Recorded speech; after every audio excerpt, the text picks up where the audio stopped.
चलिए ब्रेक के बाद एक बार फिर आपका स्वागत है और 2 राउंड की काउंटिंग यानी रुझान सामने आ गए हैं। तीसरे और चौथे राउंड का रुझान आना बाकी है। मैं एक सवाल कर रहा था अभी दिलीप से और ये मैं पूछ रहा था कि जब पहले राउंड के हम जब सर्वे कर रहे थे तब कैंडिडेट्स डिक्लेयर नहीं थे, लेकिन नई दिल्ली की कहानी अलग है क्योंकि सबको पता था शीला दीक्षित लड़ेंगी और सबको यह पता था आम आदमी पार्टी से अरविंद केजरीवाल लड़ेंगे। लेकिन सितंबर और अक्टूबर के फर्स्ट वीक में जिस दरमियान हमारा यह सर्वे चल रहा था पहले राउंड का, तब शीला दीक्षित ठीक ठाक वोट से आगे चल रही थी।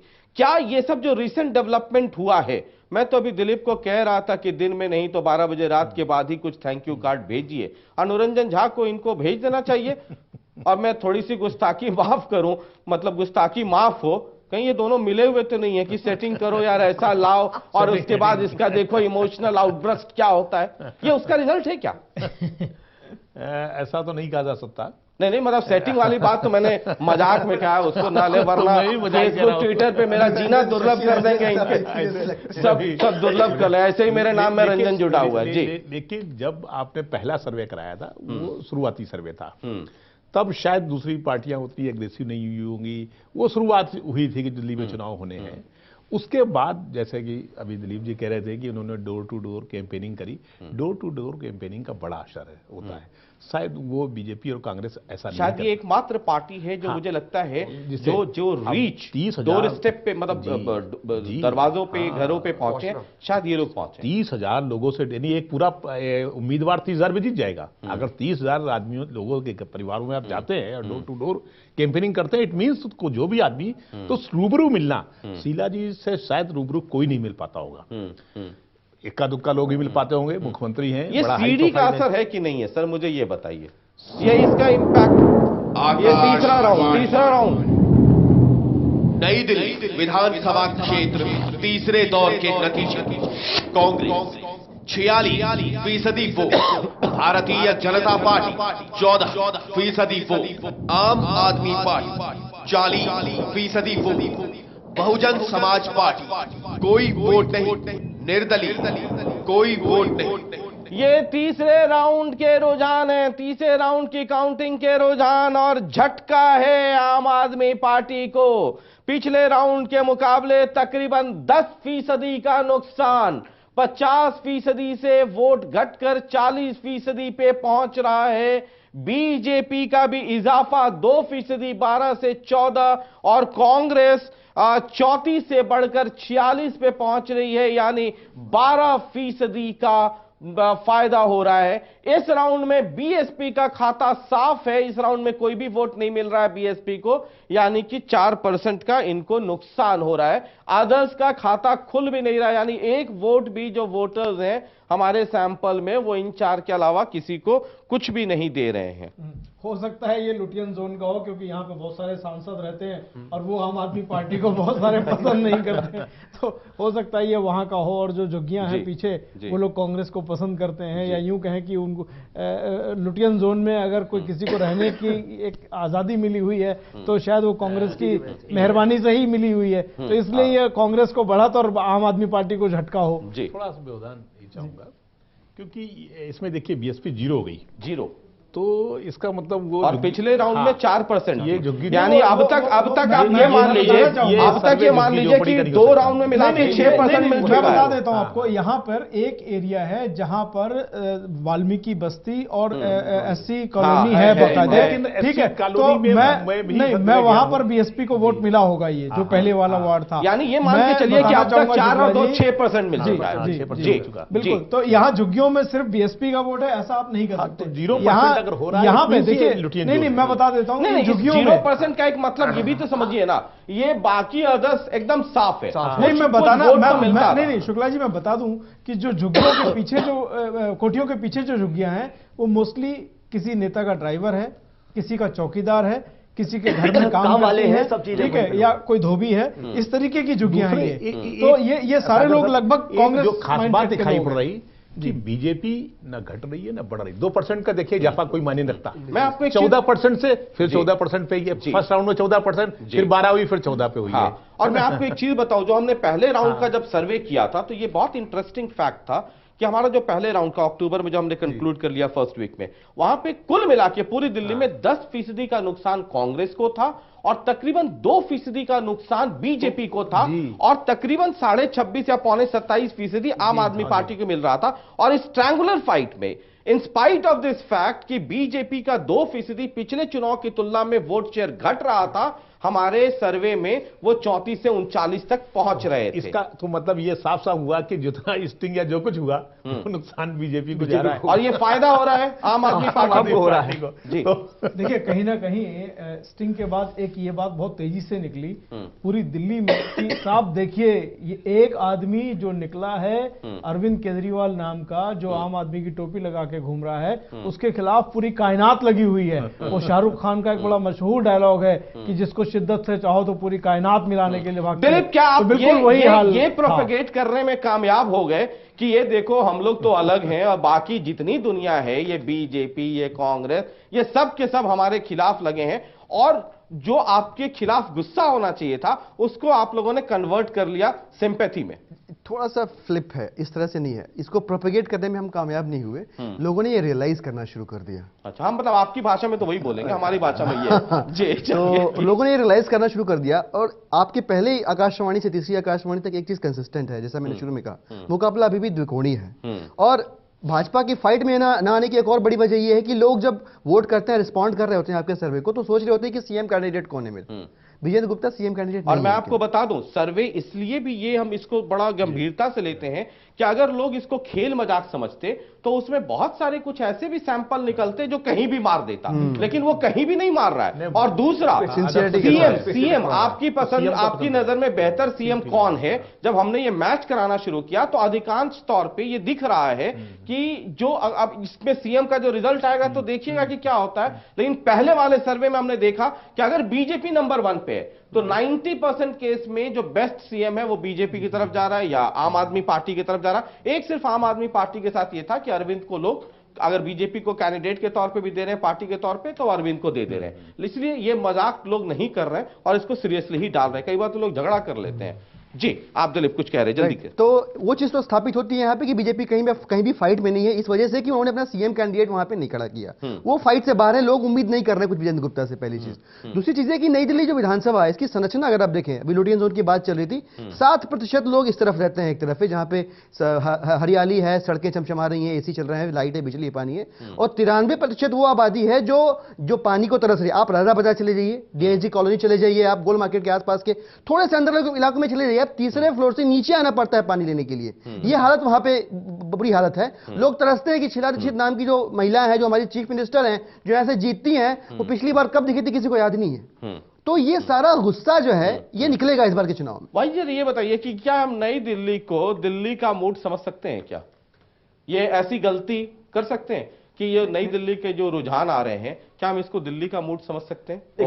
मेरे ख्याल से सीटों का ऑन एन एवरेज। नहीं, देखिए, मेरे ख्याल से ये किसी गलती हमें नहीं करनी चाहिए। मेरे ख्याल से मैं नहीं समझता कि हमें ऐसी गलती करनी चाहिए कि हम नई दिल्ली की सीट को देख के ये समझ लें कि कमोबेश यही रुझान ऑल ओवर रहेंगे। मेरे ख्याल से ऐसा समझना अभी उचित नहीं है स्थिति में, आज की डेट में। ये नई दिल्ली का जो एग्जाम्पल है वो दिल्ली की 70 सीटों के लिए ठीक नहीं। That is what I am saying. जी, ये तो मेरा ही मानना है कि नई दिल्ली से हम दिल्ली को कंपेयर नहीं कर सकते। वजह ये है कि नई दिल्ली एक क्लास वहां पे है। ठीक है, जैसा कि दिलीप जी कह रहे हैं कि 7% के तो वो लोग हैं जो सब कुछ सारे सुविधाएं उनको प्राप्त हैं, तो 93% वो लोग हैं जिनको कोई सुविधा नहीं है। लेकिन वो 7% एक और है, उसका अपना भी एक वोट बैंक है जो उसके कहे पे वोट डालता है, जो बाकी जगह पे नहीं है। जब आप जमुना पार आएंगे, जब आप आउटर दिल्ली जाएंगे तो बिल्कुल हालात डिफरेंट मिलेंगे।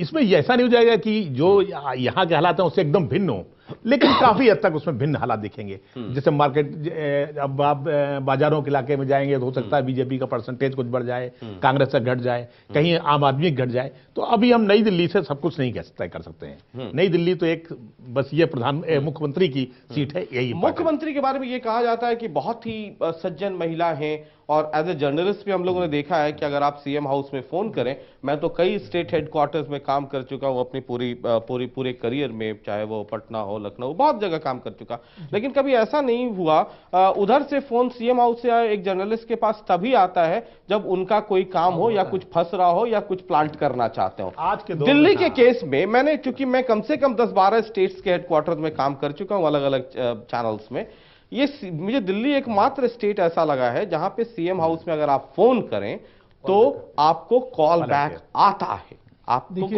कॉल बैक आता है। बिल्कुल सही और कह रहे हैं। As an individual Sheila Dikshit ji की छवि, आप उनको कोई अभद्र भाषा लेकर के सार्वजनिक तौर पे भी किसी को बात करते हुए मैंने नहीं देखा है। बिल्कुल, बावजूद आपकी- उसके अगर रिजल्ट ऐसा है, क्या ये है कि 15 साल देख लिया, चलो अब ठीक है, मतलब एज भी हो गई, उम्र भी हो गई अब? नहीं, बिल्कुल 1993 से 98 के बीच में जो भाजपा के सीएम रहे, उनमें कई तो ऐसे थे कि उनके बेडरूम तक लोग जाते थे।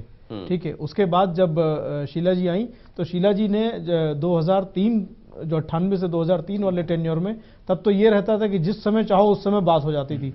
2003 से 8 वाले में ये हुआ कि हम शाम को फोन करते थे कि बात करना चाहते हैं, तो सुबह 7 बजे फोन आता था कि हाँ आप बात करना चाह रहे थे। देखिए जी, नई दिल्ली विधानसभा क्षेत्र के मतदाताओं के मुताबिक मुख्यमंत्री पद की पहली पसंद है Arvind Kejriwal 50.75% vote, Sheila Dikshit 37.69% vote, doctor Harshvardhan 11.56% vote.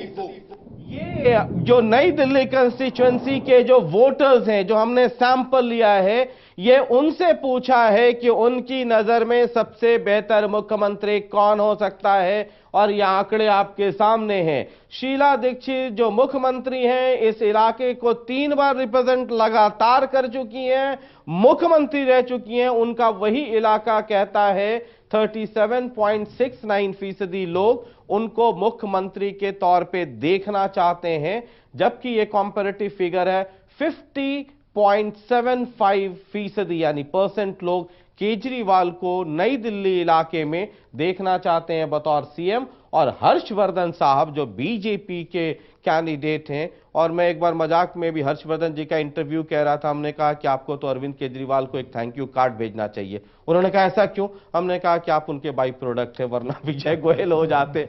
तो हर्षवर्धन जी को 11.56% वोट। ये आंकड़े क्या कहते हैं? वाहिद साहब आप शुरू कीजिए, और ऐसे करके मैं इधर आ जाऊंगा। देखिए साहब, ये आंकड़े साफ कहते हैं, जहां तक मैंने सिर्फ नई दिल्ली के कॉन्टेक्स्ट में कह रहा हूं कि इसका मतलब आम जनता का रोष इन्फ्लेशन, करप्शन के खिलाफ है, नंबर 1। नंबर 2 ये कि आप अभी तक आपने ट्राई किया, 3 टर्म हो गए, एंटी इनकम्बेंसी है, लोग चाहते हैं बदलाव, ऐसा लगता है अगर आपके ये जो रिजल्ट इसके हिसाब से जाए चाहे। लेकिन मैं फिर ये कहूंगा कि सबसे ज्यादा मुद्दा जो है आम आदमी को आज जो छू रहा है, उसके दिल को छू रहा है, वो महंगाई का है। और महंगाई के मुद्दे को रखते हुए आदमी चाह रहा है कि हम लेकिन ये देखिए, आप याद कीजिए, बीजेपी का मैनिफेस्टो आ चुका है और पूरी दुनिया को पता है कि बीजेपी ने कहा है 30 दिन के अंदर सब्जी के दाम कम कर देंगे। लेकिन उस इलाके में हर्षवर्धन जी को 11.5% लोग वोट करते हैं, और उनकी तुलना में अरविंद केजरीवाल तो एब्सोल्यूट मेजॉरिटी में है। अगर पीपल्स चॉइस पे देखें, ये हाफ मार्क जो है उसके ऊपर निकल रहे हैं, हाफ मार्क के ऊपर निकल रहे हैं। ये 50.75%। देखिए, दिल्ली 20 साल की सरकार है। 93 में दिल्ली अलग हुआ, दिल्ली को राज्य का दर्जा मिला, तो 20 साल में लोगों ने 5 साल बीजेपी को देखा और बाकी के 15 और 5 साल में 3 चीफ मिनिस्टर भी देखा। बाकी के 15 साल कांग्रेस के रहे। दोनों सरकारों को देखने के बाद आदमी के मन में एक बदलाव की कुछ बदलाव हो, कुछ बदलना चाहिए, समथिंग डिफरेंट। उसमें अरविंद केजरीवाल एक पॉलिटिशियन नहीं थे, एक सोशल एक्टिविस्ट का चेहरा लेकर आए, एक ब्यूरोक्रेट रह चुके हैं। लोगों को लगा शायद ये कुछ कर सकते हैं। भले 1 साल का पीरियड मिला हो, लेकिन अरविंद केजरीवाल की अपनी कोई इमेज, अभी कोरा कागज जैसी इमेज है, उनके ऊपर कोई दाग नहीं हो सकता, कुछ उनकी कोई इमेज नहीं है। तो एक जो बेहतर इमेज होने के कारण अरविंद केजरीवाल, और इंडियन डेमोक्रेसी में एक्सपेरिमेंट तो होता ही रहता है। पुराना जमाना याद कर लीजिए, वीपी सिंह का, और उसके पहले का और बाद का। ठीक है, आपने वीपी सिंह की तरह ही इनकी इमेज बनी हुई है। दूसरे, ये अलग बात है कि जिस मुद्दे पर जीत करके आए वो बोफोर्स आज तक नहीं सुलझा। शीला जी भले सब लोगों से मिलती रही हूं पहले टेन्योर में, जैसा कि अनिल जी ने कहा, पहले टेन्योर की बात अलग थी। उसके बाद शीला जी अखबार वालों को एंटरटेन करना या मीडिया वालों को एंटरटेन करना एक अलग बात है, लेकिन आम आदमी की अप्रोच वहां तक नहीं रही। इसकी तुलना में आज के दौर में सही बात है कि मुख्यमंत्री से मिलना मुश्किल होता है, आप अशोक गहलोत से मिल सकते हैं, इसी अगर कंपेयर करें तो ज्यादा आसानी से, या और पुराने आप बिहार के देखिए जो मुख्यमंत्री रहे हैं, उनसे तो बहुत आसानी से मिला जा सकता था। नहीं, मतलब चलिए मैं उस पर बाद में बात करूंगा। दिलीप, ये जो आंकड़े हैं ये क्या कहते हैं? या आंकड़े आपके अनुसार क्या कहते हैं? दो चीजें हैं। पहली चीज तो ये कि न्यू दिल्ली जब हम देख रहे हैं ना, तो इसकी ऐतिहासिक जो राजनीतिक पृष्ठभूमि है उस पर भी नजर डालना जरूरी रहा है। एंटी इनकम्बेंसी का तो यहाँ पे एक फैक्टर काम कर रहा है, वो अच्छी चीज है, पर इंपॉर्टेंट इसमें ये है कि लोगों ने यहाँ पे ये नहीं माना कि बीजेपी एक अच्छा ऑल्टरनेट हो सकती है एंटी इनकम्बेंसी की वजह से, ये नहीं माना उसका, और जिम्मेदार इसमें भाजपा ही है। कभी भी भाजपा ने वहां से अपने किसी मजबूत कैंडिडेट को अतीत में नहीं खड़ा किया। विजय जौहरी को खड़ा कर दिया, कभी आती मेहरा को भी शायद कभी एक बार खड़ा किया, नहीं, हाँ, पूनम आजाद को खड़ा किया, कीर्ति आजाद को, सॉरी कीर्ति आजाद को, पूनम आजाद को, पूनम आजाद उनकी वाइफ। तो ये बीजेपी के सबसे कॉम्पिटेंट या सबसे स्ट्रेंदी चेहरे नहीं रहे हैं वहां की। पेंट वाले भी थे एक बार। हाँ, तो यहाँ पे आप ये नोटिस कर रहे हैं कि बीजेपी ये 3 बार देखने के बाद लोगों ने जाना कि ये गड़बड़ है मामला यहाँ पे। ये फाइनल राउंड है। नई दिल्ली विधानसभा क्षेत्र चौथे दौर के नतीजे। Congress 26.53% vote, Bharatiya Janata party 14.28% vote, आम आदमी party 57.14% vote, Bahujan Samaj party 2.04% vote. ये चौथे राउंड के नतीजे हैं, चौथे राउंड के नतीजे हैं। नई दिल्ली विधानसभा क्षेत्र के पूरे नतीजे। Congress 36.68% vote, Bharatiya Janata party 13.57% vote, आम आदमी party 47.73% vote, Bahujan Samaj party 2.01% vote, निर्दलीय कोई वोट नहीं। तो ये चारों राउंड को मिलाकर ये नतीजे सामने आ रहे हैं। आज 28 तारीख है और 27 तारीख को हमने ये सर्वे किया है सुबह से लेकर शाम तक। कांग्रेस को बहुत बड़ा नुकसान, यानी शीला दीक्षित को बहुत बड़ा नुकसान होता हुआ दिख रहा है। 36.68% वोट शीला जी को मिल रहा है, शीला दीक्षित जी को मिल रहा है। बीजेपी का ग्राफ मोर और लेस पहले राउंड से चौथे राउंड तक बराबर ही रहा और वो 13.57% वोट पर आकर अटकती हुई दिख रही है। यानी विजेंद्र गुप्ता बहुत ही उम्मीद टिकाए बैठे थे, शायद उन्हें निराशा हाथ लग सकती है। आम आदमी पार्टी को एक जबरदस्त बढ़त है, 47.73% वोट ये अरविंद केजरीवाल के नाम हो रहा है, होता हुआ दिख रहा है। क्या होगा नहीं होगा अभी नहीं पता है। बीएसपी को 2.01 यानी जमानत जब्त वाली हालत मुझे लगती है ये होगी। यानी ये एक चीज साफ है कि वो ट्रायंगुलर फाइट है और जो नुकसान कांग्रेस, बीजेपी और दूसरी पार्टियों को हो रहा है वो सब का सब जा रहा है आम आदमी पार्टी में। ये भी एक निष्कर्ष निकलता है। बहुत संक्षेप में खटाखट वाइद साहब, ये एक बहुत बड़ा सेटबैक होगा मुख्यमंत्री जी के लिए। ऐसा है तो इसका मतलब सीधा साफ यही है कि अब लोग अब इस सरकार से ऊब चुके हैं। इसका मतलब ये निकलता सीधा, अब वो चेंज चाहते हैं किसी भी उस पर कीमत। बिल्कुल, ये तो चेंज का साफ साफ दिखाई पड़ रहा है। एक मैंने इंटरव्यू किया शीला दीक्षित जी का और मैंने ये पूछा है कि इस तरह के आंकड़े और सर्वे आते हैं वो व्यक्तिगत तौर पे आपको कितना डिस्टर्ब करते हैं, जरा वो सुन लीजिए, दिखा दीजिए। ये जो सर्वेज आते हैं, आप तो इतनी मैच्योर हैं, इतने उम्रदराज हैं, मदरली फिगर भी, आप बहुत लोग आपको इस रूप पे देखते हैं। ये जो सर्वेज आते हैं ठीक इलेक्शन के पहले, ये कितना डिस्टर्ब करता है या कितना पॉजिटिव नेगेटिव, कितना एक पॉलिटिशियन को, वो भी जिनके सर पे इतनी जिम्मेदारी है, कितना डिस्टर्ब करता है इंडिविजुअल बेसिस पे या व्यक्तिगत तौर पे? देखिए, सर्वेस का जो सर्वे निकले जिसमें ना तो पार्टी का मैनिफेस्टो पता हो, ना कैंडिडेट्स डिक्लेयर किए गए हों और ना ही किसी का यानी बैकग्राउंड। आम आदमी तो एकदम आई है ना, उसका तो कुछ है नहीं, कोई रिकॉर्ड नहीं है। बीजेपी का है रिकॉर्ड, भले ही 15 साल पहले हो, तो रिकॉर्ड नहीं है, कुछ नहीं है, तो सर्वे किस पर आधारित है? इसलिए लोगों पर कितना असर पड़ता है मुझे नहीं, मैं कह नहीं सकती हूँ, लेकिन हमारे ऊपर उसका असर नहीं पड़ता है क्योंकि हमें ज़मीन, और अगर जो सर्वे कहता है कि हमने 3000 लोगों को करा है या 10,000 करा है, तो हम तो मिलते हैं हज़ारों रोज़, तो उसमें हम उससे स्वय नहीं होते। ठीक है शुक्ला जी, बहुत संक्षेप में, समय की बहुत कमी है, एक फाइनल रिएक्शन फिर अरविंद केजरीवाल को सुनाते हैं वो क्या कह रहे हैं। कांग्रेस तो लगातार ओपिनियन पोल की विरोधी रही है, इसलिए शीला जी का कहना कोई बड़ी बात नहीं है, बट सर्वे जमीनी स्तर पे हो रहे हैं, इसलिए मेरा मानना है कि सर्वे तो सर्वे है जी। मैं आपके पास आ रहा हूं अनिल, उसके पहले जरा देखिए कि अरविंद केजरीवाल क्या कह रहे हैं। अरविंद केजरीवाल इस लेटेस्ट सर्वे पे क्या कह रहे हैं, जरा सुनिए।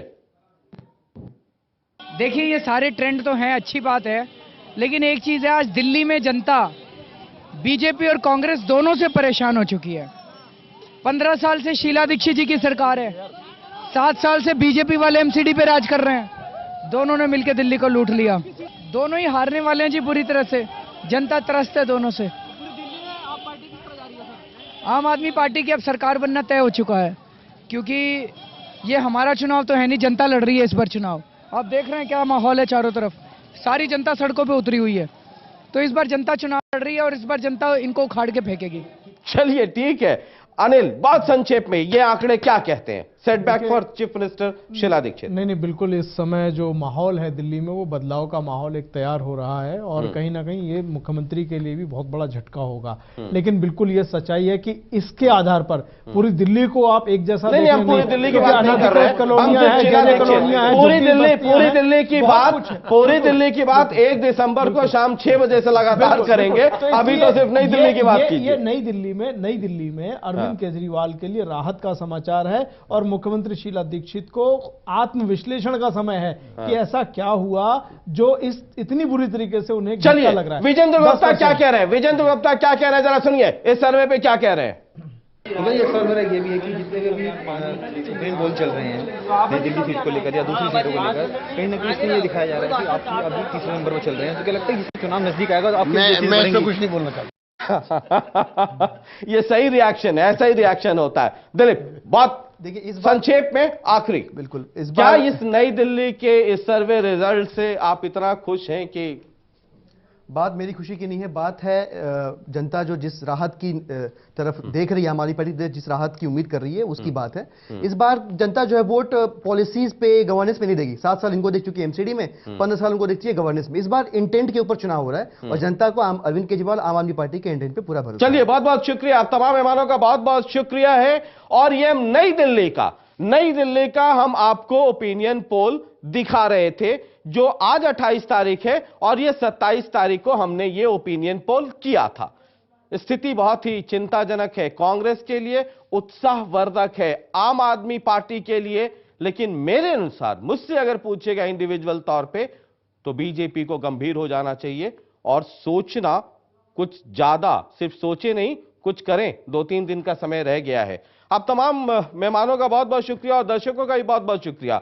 1 दिसंबर को शाम 6 बजे से लगातार हम दिखाएंगे दिल्ली का, कहीं भी आपको उसके बाद देखने को नहीं मिलेगा आखिरी ओपिनियन पोल, और क्या कहता है, क्या कहती है दिल्ली, क्या कहते हैं दिल्ली के लोग और क्या है दिल्ली का मूड। लेकिन कल शाम 6 बजे आपसे मुलाकात होगी और हम एक और सर्वे लेकर के आएंगे। उस सर्वे में देखेंगे कि जो आपके तुर्रम खां हैं, अब तुर्रम खां कौन कौन है। एक हमने आपको अरविंद केजरीवाल दिखा दिया, दूसरे तुर्रम खां है मनीष सिसोदिया, तीसरे तुर्रम खां है गोपाल राय और चौथी है साजिया। ये 4 लोग हैं जो बहुत वोकल हैं और उनको आप आम आदमी पार्टी की पहचान के तौर पे भी आप देखते हैं, मीडिया डिस्कशन, बाइट्स, ये सब सुनते हैं।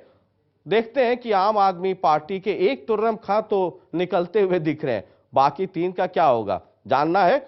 कल शाम 6 बजे हमारे साथ जुड़ जाइए। बहुत बहुत शुक्रिया, नमस्कार। यह दौर लगातार जारी रहेगा।